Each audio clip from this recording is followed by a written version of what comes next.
you head out to axe throwing or a painting party, you pretty much know what to expect.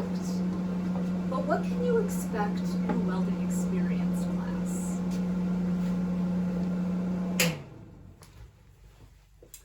I'm Dr. Christine Braunberger. I'm a retired community college professor, now combining my love of teaching with my love of metalwork to create these welding experience classes. My workshop is in the back of my garage, so you can expect to enter through my garage, but that winds up being a nice reception area where we can figure out what kind of eye protection you might prefer, whether it's sort of steampunk goggles or a more traditional full-face mask like I was wearing at the beginning. We'll also find you appropriate gloves. I've got everything from quite small to quite large and everything in between.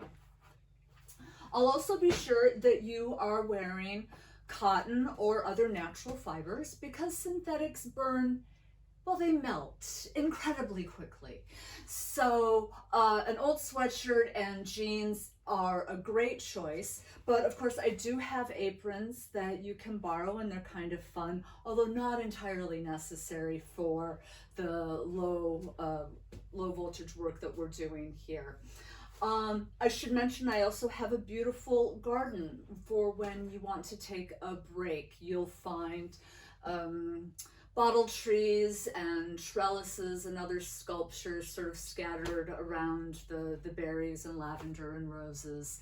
And you can imagine that you'll want to take a break because if this is new to you, it's a lot to take in. I mean, I'll be introducing you to a buzz box, as welders call it, my arc welder, and then the technique we use for arc welding and the electrodes we use for our materials.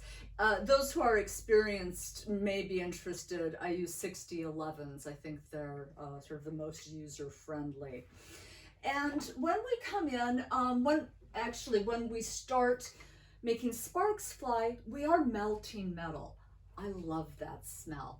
But if you are sensitive, if the ventilation isn't as good as we might like, I have masks available, and I tend to wear a mask if I'm doing a lot of work, grinding, painting, welding. Always good to protect your respiratory system as well as your fingers and your eyes when you're doing this kind of work.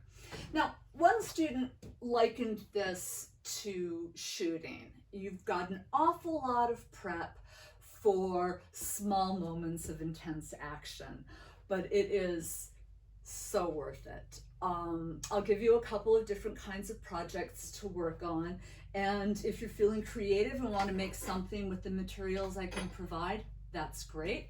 Otherwise, right now I've got a design based on just a cache of ball bearings and 6-inch nails that I happen to have.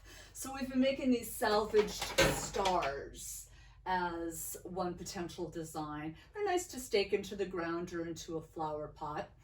And then the last tool that you would be using to create something to take home would be my Dremel machine.